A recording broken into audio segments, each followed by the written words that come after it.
Mais c'est la merde, Hollywood. C'est Hollywood, c'est un peu la merde. Bonjour. C'est moi Orson Welles. J'aime pas trop les voleurs et les fils de pute. Salut, c'est Nos Ciné, votre rendez-vous hebdo avec le cinéma qui cette semaine s'intéresse à un projet avorté comme il y en a tant dans la grande et belle légende du ciné, sauf que tous n'ont pas eu le droit à un documentaire entièrement consacré à leur histoire. Il faut dire que rares sont les films jamais aboutis à se trimballer une aura mystique à la mesure de celle qui entoure l'adaptation du roman Dune qu'a failli signer Alejandro Jodorowsky dans les années 70 et qui est au cœur du docu de Frank Pavich très justement intitulé Jodorowsky's Dune, qui sort enfin au cinéma chez nous 3 ans après sa sélection à Cannes en 2013. Pour en causer autour de la table ici autant que 4 augustes émissaires de la maison Atréide, Rafik Djoumi, salut Rafik. Gloire à toi, Wazib de Rosec. C'était magnifique. Stéphane Moïsaki, salut Stéphane. Salut Thomas. Arnaud Bordas, salut Arnaud. Salut Thomas. Et Alexandre Herveau, salut Alex. Buenas tardes. Non, c'est pas possible. Allez, c'est Nos Ciné, épisode 43 et c'est parti. Monde de merde. Pourquoi il a dit ça? C'est ce que je veux savoir. C'était donc une imitation lamentable d'Alejandro Jodorowsky par Alexandre Herveau. Jodorowsky's Dune, vous l'avez compris, mais je le redis pour ceux au fond à côté du radiateur qui suivent pas, nous raconte l'alléchant projet que concoctèrent au mi-temps des années 70 le producteur français Michel Seydoux et le réalisateur chilien Alejandro Jodorowsky, adapter le monument de la SF qu'est la saga Dune de Frank Herbert, un classique du genre. Ils embauchent alors les plus grands artistes du moment pour en concevoir l'univers, à savoir Möbius, Giger, Dan O'Bannon, Pink Floyd et Magma à la BO, rien que ça. Et ils prévoient d'offrir des rôles à David Carradine, Salvador Dali, Mick Jagger ou encore Orson Welles, que du lourd, mais la chose ne se fera jamais. Et c'est cet échec légendaire que nous raconte le documentaire de Frank Pavich. Et ça, c'est la BO qu'a composé pour le documentaire le talentueux Kurt Stenzel, documentaire que nos amis ont vu et histoire qu'ils connaissent bien. Déjà, un mot sur le film de Pavich en lui-même. Qu'est-ce que vous en avez pensé, Rafik ? Alors déjà, un petit coup de gueule, puisque donc ça fait quelques années, plusieurs années même, que ce projet de documentaire devait être développé en France, pays donc qui est à l'origine du projet Dune, mais pays également qui est totalement infichu de regarder sa propre culture en face, et donc ce genre de projet n'a jamais pu se monter. Donc il faut encore une fois que ce soit des Américains qui viennent nous faire la leçon et nous dire « Et vous savez les Français, il s'est passé des choses merveilleuses chez vous. » Voilà. Sinon globalement, le documentaire, je suis surtout content qu'il existe, parce que maintenant on n'aura plus à justifier nos délires quand on parle aux gens de ce projet qui, pendant longtemps, on en a fait tous l'expérience autour de cette table, quand on commençait à en parler en soirée, les gens nous regardaient avec des yeux ronds d'étonnement du genre « Il faut arrêter le vin. » là. Ça relève du fantasme. Voilà. Donc merci pour le documentaire d'exister. Il y a quelques faiblesses sur lesquelles on reviendra peut-être après. Stéphane. Ouais, bah si tu mesures la qualité d'un documentaire sur le sujet déjà de base, c'est un documentaire d'exception effectivement à ce niveau-là. Le fait que tout simplement ça recense tout ça avec Jodorowsky qui est encore vivant et bien vivant avec malgré ses 87 ans quoi. Et qu'Alexandre Herveau imite à la perfection. Qu'Alexandre Herveau imite à la perfection, mais avec 40 ans de moins, 50 ans de moins même. Donc ouais, là-dessus c'est super. Ils sont allés chercher des gens qui sont plus avec nous malheureusement, comme Giger, Möbius. Voilà. Et je sais pas si Möbius apparaît pas il n'apparaît pas dans le documentaire, il me semble. Voilà. Ils en parlent, ils montrent le travail. On voit ses dessins. Voilà. Et donc là-dessus c'est assez et c'est un documentaire assez touchant parce que Jodorowsky apparaît tel qu'en lui-même, c'est-à-dire que même 30 et 40 ans après, en fait, tu le vois qu'il est encore affecté par le fait que le film ne s'est pas fait par certains moments. Tu le vois qu'il a encore le feu pour ce qu'il a créé, qu'il a mis en place avec tous ces artistes autour de lui, et tu vois que le type n'a pas changé d'un iota là-dessus, parce qu'il appelait, ce qui est assez génial, c'est qu'il appelle le film, il l'appelle son prophète, le prophète. Ça devait être le prophète du cinéma de science-fiction tel qu'il n'existait pas à l'époque. Et moi je trouve ça un peu maladroit dans le film que il force un peu le trait parce que évidemment que le film, que le projet était influençable, a été influencé, pardon. Influent, pardon, voilà. On a un peu bu. Mais après, de là à mettre absolument tous les films de SF dedans, c'est jusqu'à certains extraits un peu étranges. C'est pas une telle exagération, mais je sais pas si on peut y revenir tout de suite, mais moi je pense que c'est justement un des points forts du documentaire que de rappeler à quel point ce projet a été déterminant pour ce qui allait se passer ensuite dans le cinéma de SF anglo-saxon, ce qui d'ailleurs rend le truc encore plus douloureux. Il faut rappeler à quel moment on se place dans l'histoire on du est cinéma. on est au début des années 70. Dans les années 70. Voilà. Il n'y a pas eu Star Wars, il n'y a pas eu toutes ces choses-là. Alors, il n'y a pas eu Star Wars. Le seul projet vraiment délirant que Hollywood ait pu connaître, c'était La Planète des Singes, qui était produit par Arthur P. Jacobs. Arthur P. Jacobs qui voulait adapter Dune aussi, avant que les droits ne lui échappent et que Seydoux les récupère sur les conseils de Jodorowsky, qui avait eu une espèce de vision à l'époque. Tu vois, adapter Dune, il n'avait pas lu Dune, il ne savait pas ce que c'était. En réalité, il était entouré de gens qui baignaient dans la SF, donc il avait forcément entendu parler de Dune. Et Jodorowsky...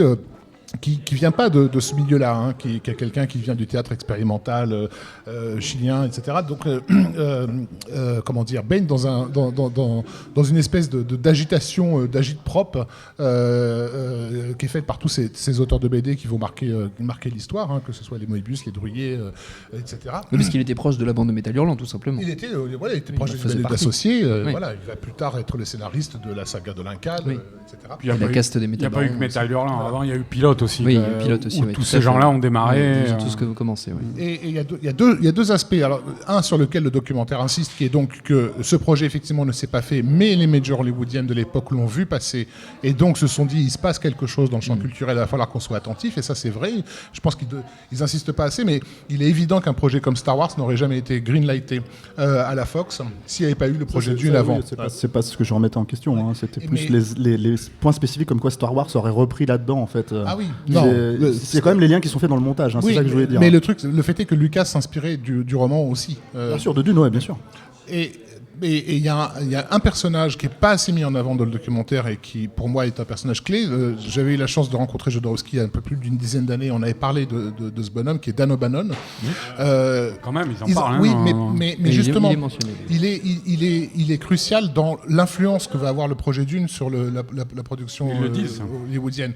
Alors, vas-y. Alors. Ouais, ils en parlent après avec Alien, tout ça. Et effectivement, moi je trouve que c'est vraiment un des trucs qui m'a le plus agréablement surpris dans le docu. C'est justement cette manière de pas seulement nous dire voilà, on va vous parler d'un rêve complètement fou qui a avorté, qui s'est fracassé contre le réalisme du monde du cinéma. On va vous montrer aussi et évoquer les retombées qu'a eu cette œuvre qui n'a pas existé. Qu'elle a eu sur le cinéma de science-fiction de cette époque-là. Et il y a quand même des passages avec Dan O'Bannon, il parle de quand il était à Paris, qu'il écrivait le scénar, tout ça. Et c'est vrai que Dan O'Bannon, ça a été un personnage aussi du Dark Star de Carpenter au Alien, au Total Recall de Verhoeven en passant par le Alien de Ridley Scott. Ça a été un personnage majeur de la science-fiction. Sur lequel, d'ailleurs, le Ridley Scott, sur lequel on retrouve Giger et Möbius. Ouais, mais voilà, mais ça, il le montre clairement, bien de sûr, dire que toute l'équipe artistique, Alien n'aurait jamais eu cette gueule si Dune de Jodorowsky n'avait pas existé. C'est toujours si le projet paradoxal. Si le projet n'avait pas existé.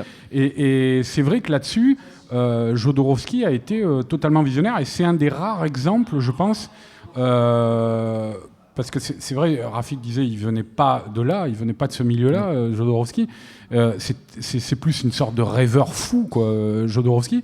Et c'est un des rares exemples, justement, de ce genre de personne qui aura marqué son époque sans pour autant avoir créé l'objet avoir réussi à mener à terme son projet, quoi. Alexandre, ou Alejandro, je ne sais plus. Alejandro, je suis très content d'être ici ce soir. Sérieusement, Alexandre non, sérieusement, je vais pas revenir sur le... je vais redire sur le documentaire lui-même. On parle pas du projet du film de Dune de Jodorowsky, sur le documentaire lui-même.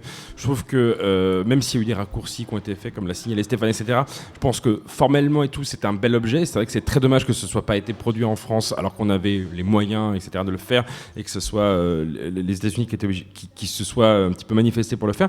Je pense que ce qui est assez intéressant de signaler, c'est qu'on est dans une espèce de période où je pense que c'est la multitude d'informations qu'on trouve sur le net qui permet ça, mais on est dans une période où il y a énormément d'exploration, de projets qui n'ont jamais eu lieu. Alors, ça fait quand même des années qu'il y a des bouquins sur des films coincés en development hell ou qui ne voient jamais le jour, etc. Mais pas plus tard que cette année, enfin 2015 pardon, il y a eu un film qui avait été financé via Kickstarter qui s'était intéressé au long développement du Superman avorté de Tim Burton, voilà, avec Nicolas Cage, etc. En ce moment même, au moment où on vous parle, il y a sur Arte une série documentaire d'Autoret, voilà, qui revient sur des projets de films qui n'ont jamais eu lieu. Ça va aussi bien de films de Zanavicius que de John Landis, etc. Et on est projet que nous avions proposé à Arte il y a 3 ans d'ailleurs. Qu'est-ce-il en passage. Et donc voilà, on est vraiment en ce moment en pleine période de pas de retour en arrière, mais pas de retour en arrière au sens nostalgique à la con. C'est pas de la nostalgie, c'est de l'archéologie. C'est pas de la nostalgie, c'est exactement, c'est de l'archéologie, de voir qu'est-ce qu'on aurait pu avoir. Et je trouve ça vraiment fascinant comme exercice. C'est-à-dire que certains pourraient dire que c'est peine perdue, on s'en fout du passé, faisons table rase, on s'en branle. Mais non, c'est hyper passionnant parce que non seulement on se rend compte qu'on est passé à côté de potentielles perles ou de potentielles catastrophes, parce que pour moi, le Superman de Tim Burton aurait sans doute été horrible, mais fascinant. Et du coup, avec ce Jodorowsky's Dune, on se rend compte qu'effectivement, comme on l'a dit, ça a infusé dans plein de projets différents. Ça a clairement eu une influence involontaire ou pas. Et je trouve que le documentaire en lui-même se démerde très bien. Bon, Jodorowsky, c'est un très bon client, même si on comprend un mot sur deux de ce qu'il dit, quelles que soient les langues qu'il utilise, à part l'espagnol. Mais voilà, ça reste un film qui a été... moi, formellement, dans le film, ce que j'aime beaucoup, c'est l'animation, par exemple, des storyboards, qui est extrêmement bien mis en image. Faut rappeler que tout le film a été donc dessiné par Möbius, etc.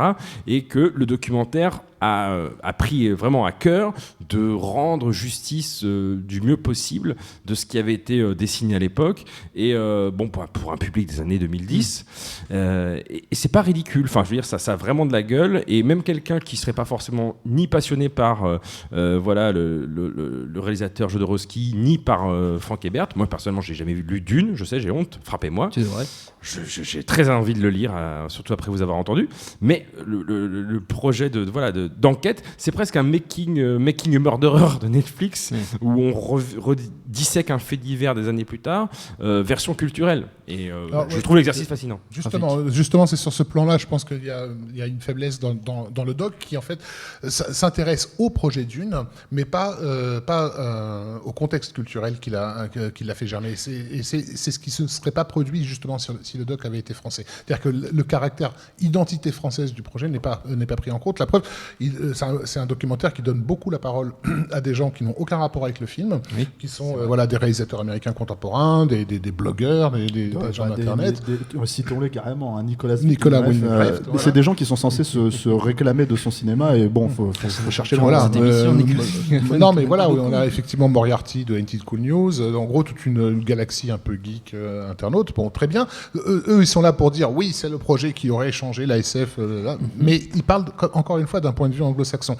Alors que si j'insistais sur le personnage de Dan O'Bannon, c'est parce qu'il est la preuve qu'il y a bien un souci entre les rêveurs et les pragmatiques dans la fabrication de ce type de cinéma. C'est-à-dire que Dan O'Bannon, il a extrêmement souffert de l'échec de ce projet. Je ne sais plus si c'est dans le doc, c'est dit, mais il a quand même fait un an dans un HP en France, quoi. Enfin, il était super mal en point.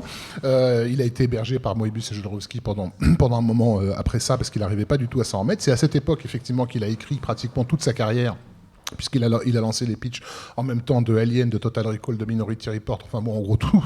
Tout ce qu'il fera par la suite sur Martin. Et tout en essaimant derrière lui, parce que si on regarde un film comme Total Recall et qu'on le rapporte au BD de la saga de Lincal, on voit bien que ces projets ont la même origine culturelle. C'est-à-dire que Dan O'Bannon, il était fasciné par ce groupe de rêveurs dans lequel il baignait, par l'incroyable déferlement d'idées nouvelles qu'il y avait, mais d'une certaine façon, ils avaient du mal à les concrétiser. Et c'est lui qui est allé patiemment les concrétiser sur le terrain à Hollywood. C'est pour ça que je pense que le doc aurait dû plus insister sur lui, parce qu'on aurait compris à travers lui qu'il y a un problème culturel national, quoi. C'est-à-dire que la limite de la rêverie SF française, elle est là. Elle est dans le fait que oui, on peut rêver ces choses-là, mais quand il s'agit de les fabriquer, les protestants sont plus forts que les catholiques. Pas tous en même temps, par contre. En l'occurrence, les protestants ne l'ont pas fabriqué, quand même, parce que c'est là où s'arrête le rêve. C'est que quand les financiers américains disent non, tous les studios leur disent c'est brillant ce que vous avez fait, mais on peut pas le faire. Mais ils ont récupéré tous les restes du cadavre pour faire les films. Après, il faut aussi remettre un petit peu la problématique dans le contexte. C'est quand même tout le film s'articule autour de Jodorowsky, sa vision. Et effectivement, je suis d'accord avec toi sur Dan O'Bannon, mais le souci c'est que 1, il est mort, 2, ils font parler sa veuve, et des bandes vidéo. Donc même si le réalisateur Frank Pavich était un intervieweur hors pair, je pense qu'il aurait beaucoup de mal à faire arracher à Jodorowsky l'idée même que tout simplement Dan O'Bannon était la personne qui allait pouvoir faire concrétiser ça. Parce que le truc, c'est que ce que tu vois dans le documentaire qui est je trouve assez intéressant, c'est, tu vois, le sacrifice de Jodorowsky jusqu'à, par exemple, la façon dont il a traité son fils. Et la façon, enfin, tu vois la relation aujourd'hui où tu as carrément le fils qui devait jouer donc le rôle du jeune Atréide, qui explique qu'en gros, c'était sa vie à l'époque. En fait, il a passé 1 an à s'entraîner sur le projet pour jouer le rôle de Paul Atréide. Voilà. Et que c'était hyper drastique. Et que ça flinguait leur relation en fait pendant des années quoi, entre lui et son père, et qu'aujourd'hui tu comprends à demi-mot qu'il lui a plus ou moins pardonné, que c'est son père et qu'il l'aime, mais que bon voilà. Et même Jodorowsky de son côté, enfin le père dit oui mais c'était ma vision, c'était comme ça. Et tu sens aussi qu'il y a des problèmes de compréhension, c'est-à-dire que il y a par exemple un truc qui est dit entre les lignes dans le documentaire, c'est qu'à un moment donné, Jodorowsky a un problème avec les studios parce qu'il leur dit je veux faire un film de 12 heures. Et si le film doit faire 12 heures, il fera 12 heures. Et en fait, les mecs disent on peut pas faire un film de 12 heures, qu'est-ce que tu racontes ? Et en fait, tu sais que Jodorowsky voulait pas faire un film de 12 heures, c'est pas ça. La question n'était pas là. C'était je suis un artiste, foutez-moi la paix ou faire foutre. Et en gros, c'est là où tu comprends qu'ils se sont aussi tirés une balle dans le pied. Oui, bien sûr. Voilà, c'est pas que Hollywood qui a dit non, vous êtes trop fous. Non, bien sûr, les studios hollywoodiens sont pas non plus présentés comme des abrutis. Et puis même le film en l'état, enfin quand on regarde effectivement les storyboards de l'époque, il était impossible à mettre en œuvre avec les moyens qui leur étaient offerts. Mais de voir que justement comment ce cadavre a été dépecé et reconstruit. Voilà, encore une fois, je trouve que le doc n'insiste pas assez sur les voyages perpétuels que Ridley Scott a pu faire, la façon avec laquelle il a fréquenté de très près cette bande-là, et comment son film Alien s'est vraiment basiquement fait à Paris, avec Giger qui était présent, voilà, avec Moebius qui était là pour dessiner les trucs, et évidemment toutes les BD des humanoïdes associés de l'époque étaient presque un fil à suivre pour construire un truc comme Alien. Blade Runner et son rapport avec The Long Tomorrow. Et donc oui, je pense qu'à un moment donné, ce qui me manque, moi personnellement, c'est ça, c'est cette idée. Les Français n'ont pas été capables, parce qu'ils sont français. Enfin, voilà. Et ils avaient cette espèce de perle vive entre les mains, mais il leur fallait un artisan en fait, et non pas un artiste pour pouvoir mettre ça sur pied. C'est-à-dire, il aurait peut-être fallu avoir Jodorowsky comme le créateur, quoi, et un réalisateur, un cinéaste, quoi, et un George Lucas pour faire avancer la machine, oui, bien sûr, comme un entrepreneur. Ouais. Je voudrais quand même qu'on dise un mot du vrai film Dune qui est finalement sorti au cinéma, qu'on a tous vu. Malheureusement, ils en parlent effectivement, celui de David Lynch avec Sting, auquel personnellement j'évite de trop penser. Quel regard vous portez dessus autour de la table ? Stéphane. Bon, le film est mauvais maintenant. C'est un ratage par rapport au roman. C'est aussi un film un peu de son époque. C'est un peu le truc aussi, c'est que le film a pris cher avec les années aussi. Là où je trouve que c'est un peu malhonnête dans la façon dont il est traité dans le documentaire, c'est qu'ils prennent des extraits volontairement ridicules pour appuyer. Et il y a quand même des réussites dans le film, enfin, des images inédites à l'époque où le film a été fait par la force, par la force des choses. Ça, le documentaire n'explique pas forcément l'espèce de jeu de rebond qu'il y a eu, puisqu'en fait, pour revenir brièvement sur le truc, Dino De Laurentiis avait les droits de Flash Gordon dans les années 70 qu'il devait faire avec Fellini, et quand Lucas a voulu adapter Flash Gordon, c'est là qu'il s'est aperçu que les droits étaient à De Laurentiis et qu'il a dû créer sa propre mythologie avec Star Wars. Après le succès délirant de Star Wars, tout d'un coup Laurentiis se réveillait en disant mon Dieu, je suis passé à côté du train. Donc il s'est dépêché de produire en catastrophe un Flash Gordon qui reste dans toutes les mémoires comme un des plus grands chefs-d'œuvre de l'histoire de la SF. Voilà. Mais en même temps, De Laurentiis, il avait comme des autres entendu parler de ce projet Dune. Et ce qu'il a ramené du coup à Dune, c'était cette idée d'avoir manqué un wagon et qu'il fallait absolument qu'il le rattrape. Et le projet Dune a été finalement fait de la même façon qu'un Flash Gordon. Genre, il faut vraiment qu'on se dépêche de le faire parce que c'est ce que les gens réclamaient il y a 10 ans déjà. Et ça se sent que c'est un truc qui a été poussé à toute vitesse. Arnaud. Moi, j'ai un souvenir assez éloigné du film parce que ça fait très longtemps que j'ai pas revu. Je me rappelle juste avoir pas aimé parce que j'avais vu. C'est déjà pas mal. Non, mais j'avais vu ça quand j'étais ado. Je sais plus, je devais avoir 17 ans, par là, un truc comme ça.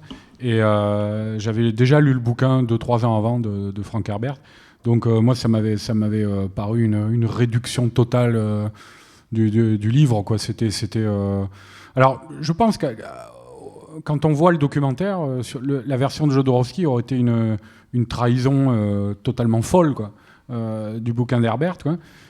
Mais ouais, le Lynch, c'était vraiment, on avait l'impression de voir une trahison, mais une trahison qui proposait tellement d'idées nouvelles. Oui, voilà. C'est pour ça que je dis une trahison folle, quoi. Ouais. Ça aurait été un truc, autre chose, quoi. Ça aurait été. Alexandre, j'aurais juste peut-être qu'on dise un mot de cette fameuse Bible, ce fameux storyboard que toi tu as eu l'occasion de feuilleter. Tout à fait, j'étais à Bordeaux l'automne dernier. Bordeaux, où il y avait une exposition au CAPC, Centre d'art contemporain bordelais, consacrée à Jodorowsky pendant plusieurs mois. Et parmi toutes les œuvres exposées, il y avait tous ces dessins à son époque chilienne dans la presse underground locale, c'était fabuleux. Il y avait tous ces films, évidemment, El Topo, etc. Et il y avait une partie consacrée à son projet Dune. Et dans la scénographie de l'exposition, c'était incroyable. C'était vraiment comme si c'était le monolithe noir de 2001. Il y avait la Bible, qu'on voit donc dans le documentaire dont on parle.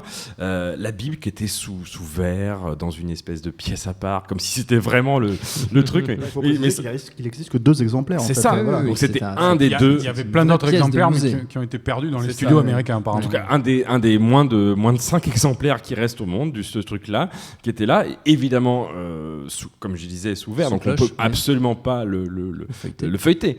Mais ne serait-ce que quand tu as vu le documentaire à l'avant et que tu vois cette somme-là épaisse comme 3 bottins, 3 annuaires, voilà, comme ça. C'est que les gens ne savent plus ce que c'est qu'un annuaire. C'est ça, c'est bon, alors c'est épais qu'on va dire 15 iPhones. iPhone 3. Et du coup, un bouquin énorme, quoi. Un bouquin énorme, quoi. On a compris. Comme ma bite. Et bref, c'est complètement. Et du coup, c'est complètement fou parce que il y a une sacralisation du truc. Non mais c'est ça, c'est que à une non mais je veux dire à une époque où tout est dématérialisé, etc. Comme ta bite. C'est exactement. Bref, j'étais super content d'être à Bordeaux et de voir le truc. C'est super, merci Alexandre. Je sais même pas si on va faire les recos en fait, je suis pas sûr. Allez, quand même, on va prendre un petit moment pour enchaîner parce qu'il y a justement dans le documentaire une anecdote rapportée par Jodorowsky qui est intéressante et qui donne un peu aussi une idée des raisons pour lesquelles un projet comme ça ne pouvait pas se faire. Non, mais je vais passer de la bite aux fesses en fait, puisque donc elle porte sur les négociations périlleuses qu'il y a eu avec Dali, qui devait donc jouer le rôle de l'empereur. Et Dali était arrivé avec cette idée que l'empereur pourrait être assis sur un trône, mais un trône, c'est-à-dire des toilettes en fait, qu'il aurait lui-même designé. Et donc Jodorowsky a accepté cette idée, qui était suffisamment folle pour rentrer dans son projet, à la condition qu'on puisse avoir un gros plan de Dali se torchant le cul. Donc il fallait qu'on puisse filmer l'anus de Dali en gros plan. Et il y a eu des négociations de malades autour d'un contrat très compliqué pour savoir si on devait ou non montrer l'anus de Dali et à quel prix ça allait coûter. Donc ça donne, on imagine un truc comme ça, c'est-à-dire que les studios américains sont séduits parce qu'ils ont des concepts art magnifiques avec des vaisseaux sublimes, des décors extraordinaires, une histoire dingue, et ils ont ces 2 mecs qui sont en train de se battre pour savoir si on doit avoir un gros plan d'anus ou pas. Je peux comprendre que le film ne soit pas bon. Dali, on comprend quand même aussi entre les lignes qu'il donnait à Jodorowsky des défis. Pour voir jusqu'où il irait. Voilà, pour voir jusqu'où il irait. Et à chaque fois, sa condition pour participer au film était un truc aberrant. Et on avait presque l'impression qu'il n'avait pas envie de le faire. Quoi, il voulait Amanda Lear dans... Tout à fait. Il voulait un éléphant en feu aussi. Oui, il voulait un éléphant. Une girafe en feu. Une girafe en feu, tout à fait. Pour conclure, quand même, on prend un petit instant pour des recommandations, comme c'est la tradition, les traditions, c'est important. Autour de Dune, on conseille quoi, Rafik ? Moi, je vais conseiller aux gens qui ne connaissent pas de lire la saga de l'Incal, de Jodorowsky et Moebius, qui est d'une certaine façon les restes du projet Dune, et dont la folie, en tout cas du projet, a été conservée, parce que faire une BD quelque part c'était plus facile que de faire un film. Stéphane? Moi, Alex en a parlé un peu tout à l'heure, donc je vais conseiller sa bite. Non, pardon. Je vais conseiller effectivement les vidéos. Moi, je suis un sucker pour ces choses-là. Mais reviens, je suis en train de rattraper le coup. Je crois que c'était un projet morné, moi. Ouais, voilà. Donc, effectivement, les vidéos sur Arte, Jamais sur vos écrans, de Toré, qui revient sur, avec Joe Dante par exemple sur Terre Terrestre, avec Gans sur Rahan, donc pas mal de projets intéressants dont on apprend en fait ce que ça aurait dû être au moment où ça devait se faire. Donc c'est gratuit, c'est sur internet, c'est sur YouTube, donc c'est super. Allez-y. Voilà. Arnaud? Moi j'avais choisi l'Incal, donc très bien. Voilà, c'est bien l'Incal. Lisez l'Incal. Non, c'est magnifique. Super. Et puis, c'est surtout le moyen de voir comment quelqu'un qui avait un projet faramineux a fini par le recycler en un autre projet faramineux et qui est une bible dans l'histoire de la science-fiction, tout genre confondu, quoi. Bref, mais non, moi Marocco ça va très vite. J'ai pensé à un autre projet, un autre grand projet avorté. C'est le bouquin qui était sorti qui vaut son pesant de cacahuètes et qui est tout aussi gros, je pense, que le storyboard de Jodorowsky. C'est le Kubrick le Napoléon de Kubrick qui était paru chez Taschen et qui est une mine d'informations, qui est un bouquin magnifique, relié en cuir, qui effectivement coûte assez cher. Voilà, il y a tout le scénario dedans, toute la documentation de Kubrick. Voilà, si vous connaissez pas ce projet-là, qui était aussi un projet assez dingue et assez démiurge. Et projet sur le cadavre duquel a été fait un plus petit film qui est Barry Lyndon. Donc ça peut donner une idée. Alexandre? Alors moi, je vais vous conseiller de suivre sur Instagram Alma Jodorowsky, la petite fille de Alejandro, parce qu'elle est super bonne. Non, mais plus sérieusement, commence à bien faire. Plus sérieusement, on parle de Jodorowsky. T'es plus jamais invité. Pardon, excusez-moi. Mais plus sérieusement, on parle de Jodorowsky tout à l'heure. Vous faites ça à Libération, c'est ça que vous faites? C'est pour ça que vous vendez pas un canard. C'est un scandale, monsieur Rozek. Moi, je suis pas venu ici pour entendre des choses pareilles. Non, il y a des gens qui ont des enfants autour de cette table. Rapidement, on parle de Jodorowsky un peu comme s'il était mort depuis tout à l'heure, mais on oublie qu'il a quand même signé un film il n'y a pas plus tard qu'il y a 3 ans qui s'appelle La danse de la réalité, qui était hyper bien, qui était autobiographique, adapté d'un bouquin qui s'appelle La danse de la réalité, qu'on peut trouver en version. Enfin, ça a été traduit en français, c'est édité. Et il est en train de tourner une sorte de suite à ce film-là qui s'appelle donc Poésie sans fin, Poesia sin fin, qui j'espère devrait voir le jour bientôt et sortir en 2017. Donc, conseil, allez voir si vous ne l'avez pas vu, La danse de la réalité, son dernier film, qui est très bien. Tu dis pas que des conneries comme quoi.